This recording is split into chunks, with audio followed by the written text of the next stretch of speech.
करते हैं फ़लस्तीन की। अब फ़लस्तीन में देखिए क्या कुछ हुआ, उनके पास उनकी आर्मी नहीं है, उनके पास कोई ऐसा सिस्टम नहीं है कि जहाँ के ऊपर वो अपना डिफेंस कर सकें, उनको अपना बचाव करने के लिए मौका ही कभी प्रोवाइड लाजवाब रहा है, उसकी एयरफोर्स को तो सलाम है। लेकिन इंडिया प्लीज़ आप लोग काम डाउन, आप लोगों को कोई बीच में काउंट नहीं कर रहा। इंटेलिजेंस रिपोर्ट के मुताबिक तो जो बैकअप दिया है ये दुनिया का सबसे बड़ा जेट है, सबसे महंगा जेट है, सबसे स्पीडी जेट है, जंगी जहाज जो गिराया। अब के ऊपर जाकर आप बैठ बैठ जाओ, जाओ। उसको दबोचो, उसको नोचो जितना हो सकता है। आपको नहीं फर्क पड़ रहा कि चिल्ड्रंस अफेक्ट हो रहे हैं, आपको फर्क नहीं पड़ रहा कि वुमेन अफेक्ट हो रही है, ठीक है। दिया है कि who is Trump, who the hell is Trump, और ट्रम्प हमें कैसे रोक सकता है? अमेरिका का हमारे से क्या लेना देना है? जब हम चाहेंगे तब जंग रोकेगी। एटॉमिक पावर का इस्तेमाल करने का मतलब है हिरोशिमा और नागासाकी वाला सीन बिल्कुल। दोबारा रिपीट होना। और आपने देखा अगर एशिया कंट्री की बात करें, इंडो पाक सामने आ जाती है, हम लोग मिडिल ईस्टर्न कंट्रीज की बात करें, ईरान इजराइल सामने आ जाता है, हम लोग वेस्टर्न की बात करें, आपको वहाँ से यूक्रेन और रशिया नजर आ जाते हैं। मुझे क्यों लग रहा है कि ये साल है ही ऐसा साल है कि भाई आप अपने डिफेंस सिस्टम टेस्ट कर लें, आप टेस्ट कर लें, ताकि जब वर्ल्ड वॉर 3 हो तो सबको पता हो कि हमारे पास क्या किया और हमने क्या नहीं करना है। सो ये जो है GHQ पे अटैक कर दे, अल्लाह माफ करे, जो हमारे आर्मी चीफ को शहीद कर दे, तो डेफिनेटली हम तो वैसे ही मोरल डाउन हो जाता है, मोरल डाउन हो जाएगा, हम डेड हो जाएंगे बिल्कुल। Hello friend, this is Rana Saif, you are watching Rana Saif reaction. भाई, पाकिस्तान के प्राइम मिनिस्टर ने इसराइल और ईरान के दरमियान वॉर में मुकम्मल तौर पर ईरान की हमायत करने का ऐलान कर दिया। और इसके साथ साथ PM मोदी यानी कि नरेंद्र मोदी ने एक मैसेज दिया है इसराइल को भी और ईरान को भी कि हम अमन चाहते हैं, और अगर आप दोनों ममालिक जो हैं अमन के साथ रहना चाहते हैं तो हम आपको सपोर्ट करेंगे।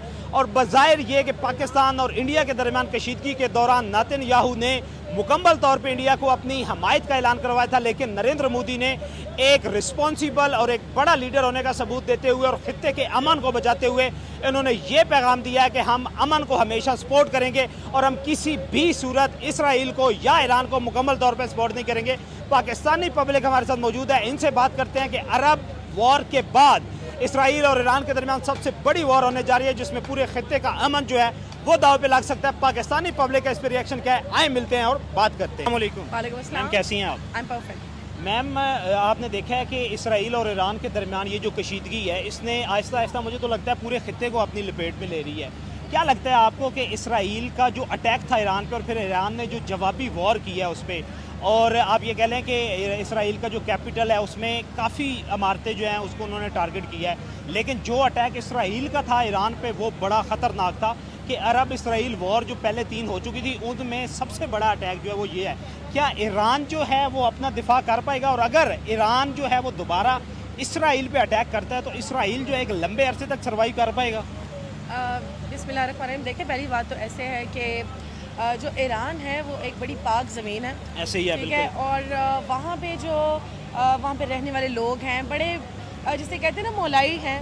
और हमारा जो अक़ीदा है, जब पाकिस्तान पे ये वक्त था पिछले दिनों, तो हमारा अक़ीदा अपने अल्लाह पे इतना स्ट्रॉन्ग था और हमें यकीन करें कि घरों में बैठे जो एक खौफ था, क्योंकि गज़ा में जो हुआ उससे हम सब डरे हुए थे।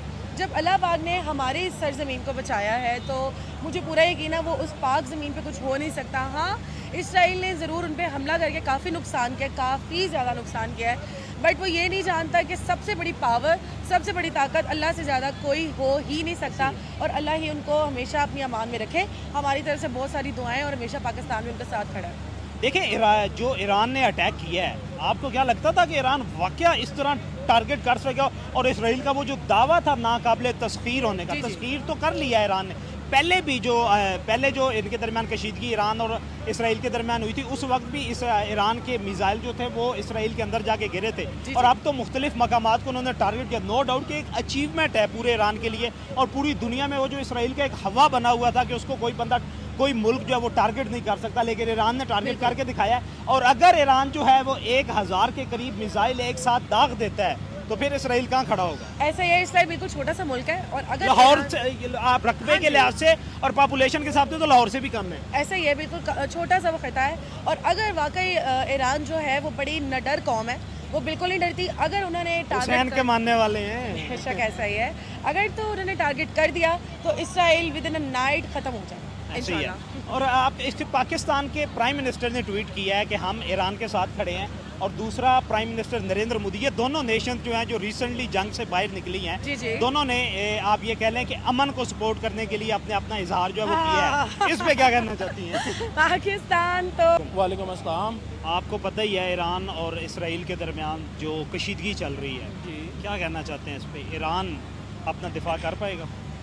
ईरान शुरू में इसराइल को बड़ी कामयाबी मिली, उन्होंने आर्मी चीफ को शहीद किया ईरान के, जिसका हमें बड़ा दुख है, अफसोस है, मगर ये उनकी कामयाबी है और बहुत बड़ी कामयाबी है। मगर ये है कि उसके बाद ईरान को जो एक सपोर्ट मिली, नेतन्याहू ने भी कहा कि जो बैकअप दिया गया है वो ईरान के पास नहीं था, according to their Mossad and etc intelligence report. ठीक है, इंटेलिजेंस उनकी स्ट्रॉन्ग थी, उनकी इस टाइम 1 घंटे पहले की अपडेट F-35, तो वो जो F-35 तीसरा F-35 गिर गया है और 2 पायलट गिरफ्तार कर लिए हैं ईरान ने। सारा नाम की लड़की तो हाँ, सारा जो है वो एक खातून है और एक अभी घंटा पहले उन्होंने तीसरा जेट गिराया है। तो ये ईरान की बहुत बड़ी कामयाबी है। ईरान भी अब बहुत कॉन्फिडेंट नजर आ अल्लाह रहा की है, मदद हासिल है, इसमें कोई शक नहीं है। देखें कुरान पाक में वाज़ह है हर चीज़, वो मुसलमान है, हम उनको दिलो जान से सपोर्ट करेंगे, हमारी जान भी हाजिर है उनके लिए।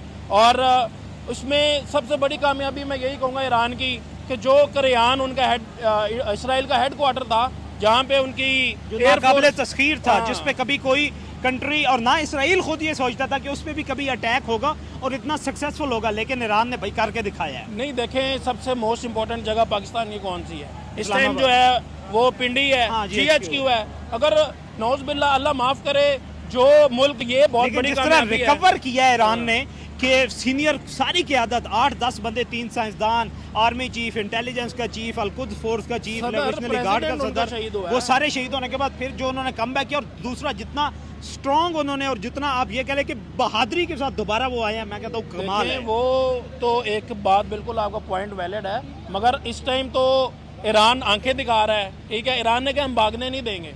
ईरान ने अभी 2 घंटे पहले एक स्टेटमेंट, उस टाइम तक ना हम किसी मुल्क की बात सुनेंगे, और ख़ास तौर पे अमेरिका का तो हमारे से कोई लेना देना ही नहीं है, अमेरिका की हम कोई बात नहीं सुनेंगे। ये ईरान की बहुत बड़ी स्टेटमेंट है। मगर इसराइल भी डेफिनेटली अटैक कर रहा है, बहुत बड़ा नुकसान ईरान को उठाना पड़ा, हमारे ब्रदर मुल्क को।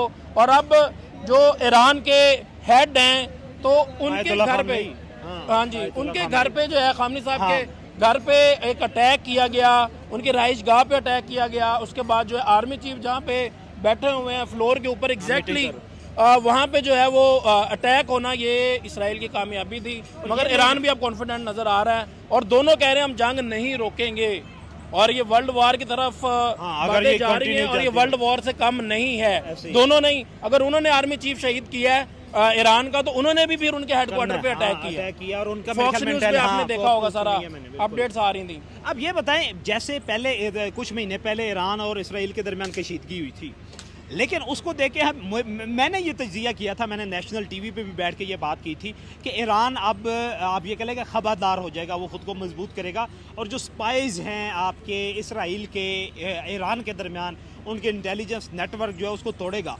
लेकिन मैं बीइंग अ मुस्लिम, मेरी 110% सपोर्ट जो है वो ईरान के साथ है, मैं उनके साथ खड़ा हूँ।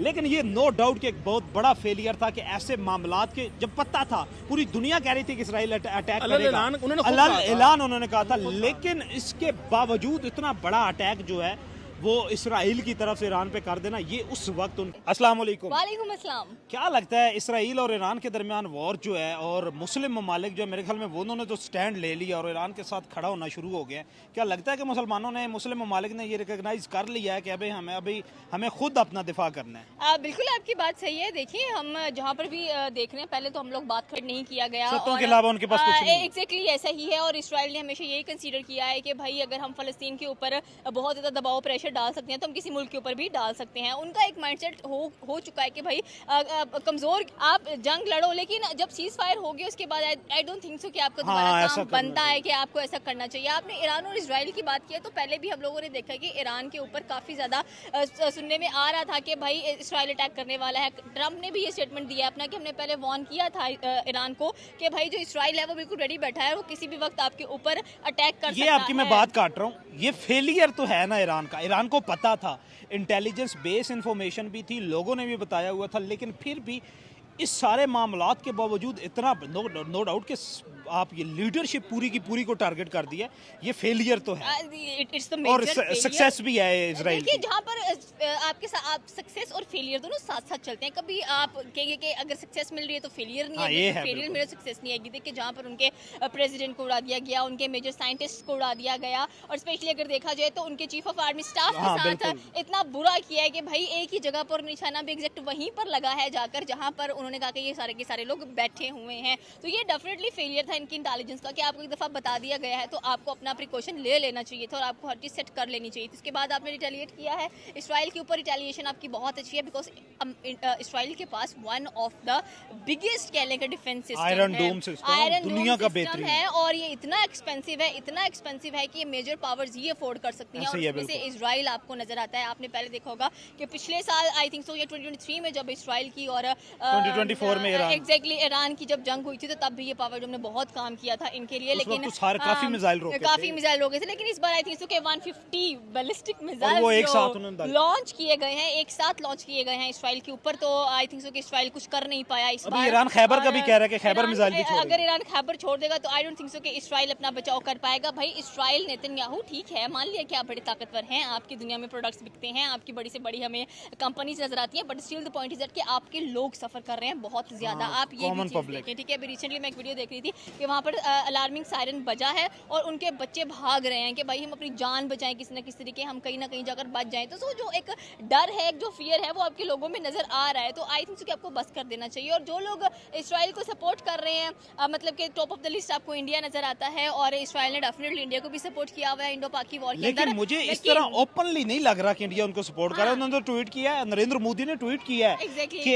हम भाई चाहते हैं कि अमन रहे, खित्ते का अमन बर्बाद ना हो। अगर ये जंग लंबे अरसे तक चलती है तो पूरा खित्ता जो है वो सब कि हम भाई चाहते हैं कि अमन रहे, खित्ते का अमन बर्बाद ना हो। अगर ये जंग लंबे अरसे तक चलती है तो पूरा खित्ता जो है वो सफर करेगा। बिल्कुल आपकी बात सही है। देखिए उन्होंने ट्वीट में यही कहा है कि मैं ये नहीं कह रहा कि जी भाई इसराइल ने अपने डिफेंस के लिए ये काम किया है या कोई और मसला मसाइल है, बस आप अमन खित्ते में अमन लेके, ये बड़ी बात है। मिडिल ईस्ट कंट्रीज आप पहले देख लें, हम लोग साउथ बहुत सोचने वाली बात है। और आपने सिम्पसन्स देखा होगा, एक कार्टून्स आते थे, उसमें हर एक चीज़ की रियलिटी बताई जाती है कि क्या चीज़ क्या कब होगी, कौन सी चीज़ कब होने वाली है। वो सारा कुछ अब हो रहा है 2025 के अंदर और ये साल बहुत भारी है हर किसी के ऊपर। हाँ, ये और मुझे लग रहा है कि ये साल जो है ना सबको सिखा रहा है कि अपनी अपनी औकात में बैठ के रहो, क्योंकि भाई अमन सबसे बेहतर है। एग्जैक्टली आप देख लें इस साल में पता चला कौन कितना अटैक कर सकता है, कौन कितना रिटेलिएट कर सकता है, कितना डिफेंस कर सकता है। ये सारा कुछ खुलकर सामने आया। तो जंग तो बिल्कुल नहीं कोई भी चाहेगा कि जंग हो, ये सारा कुछ हो, लेकिन स्टिल ईरान के लिए एक बहुत अफसोसनाक बात भी थी कि उनके बड़े से बड़ा जो लीडर है वो यहाँ पर मरता हुआ दिखाई दिया, लेकिन रिटेलिएट अच्छा कर गए, अपना डिफेंस अच्छा कर गए। अब वो नीचे नहीं आ रहे, अब तो वो ट्रंप को भी नहीं पूछ रहे हैं कि भाई ट्रंप क्या करना चाहिए। लास्ट क्वेश्चन है आपके साथ, क्या अगर ये जंग लंबे अरसे तक चलती है, जंग जारी रहती है, तो क्या इसराइल जो है वो एटॉमिक वेपन्स की तरफ जाएगा? अगर इसराइल, मैंने बहुत बड़ी बात की है, खतरनाक बात। एग्जैक्टली बहुत खतरनाक बात है। जब ओपेनहाइमर ने बनाया था ये न्यूक्लियर वेपन जापान को रोकने के लिए, क्योंकि जापान भी रुक नहीं रहा था, ठीक है, उसने कहा कि ठीक है गिरा दो उनके, और आज भी वो लोग सफर कर रहे हैं। उसकी इतनी मतलब कि बुरी हालत, 50 साल तक वहाँ पे बच्चे जो है वो जो पैदा होते थे वो माजूर होते थे। आप ये चीज़ देखें, अगर आप उस पर ईरान पे दागेंगे अपना न्यूक्लियर वेपन तो साथ में कितनी कंट्रीज अफेक्ट होंगी, आप ये चीज़ देखें। तो मुझे नहीं लगता कि कभी भी कोई भी परमिशन देगा कि भाई, और स्पेशली अमेरिका, इसराइल इंतजार करेगा कि भाई अमेरिका कुछ ना कुछ कहे हमें, हम कुछ ना कुछ ये अमेरिका के बुनियाद पे ही उछल दो। मुझे क्यों लगता है कि हर बात के अंदर अमेरिका इज द फादर।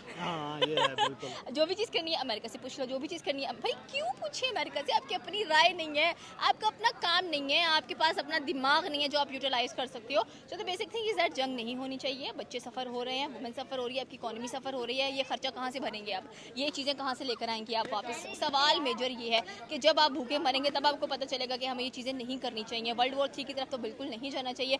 हर एक खित्ते में अमन होना चाहिए। रशिया यूक्रेन की वॉर रुक जानी चाहिए, इंडो पाक वॉर रुक चुकी है, सीज फायर हो चुका है। अब बात आती है ईरान और इसराइल की, तो मुझे लग रहा है कि ईरान को काम डाउन हो जाना चाहिए, थोड़ा सा से कहना चाहिए कि ठीक है भाई मैंने अपनी पावर दिखा ली है, नाउ एनफ। बहुत शुक्रिया। ये थी पाकिस्तानी अवाम की राय इसराइल और ईरान के दरमियान वॉर पे। आपने कमेंट सेक्शन में बताना है कि क्या ईरान और इसराइल के दरमियान ये जो जंग है इसको रोक दिया जाना चाहिए। और अगर ये जंग लंबे अरसे तक चलती है तो क्या ये एटॉमिक वार की तरफ जाएगी, और अगर ये एटॉमिक वार की तरफ जाती है तो ये पूरी दुनिया के लिए अलार्मिंग होगा, क्योंकि हिरोशिमा और नागासाकी की सूरत हाल अभी तक नागासाकी का एरिया जो है आपके सामने है जहाँ पे अटैक किया गया था। आपने कमेंट सेक्शन में लाजमी बताना है। मिलते हैं अगली वीडियो में।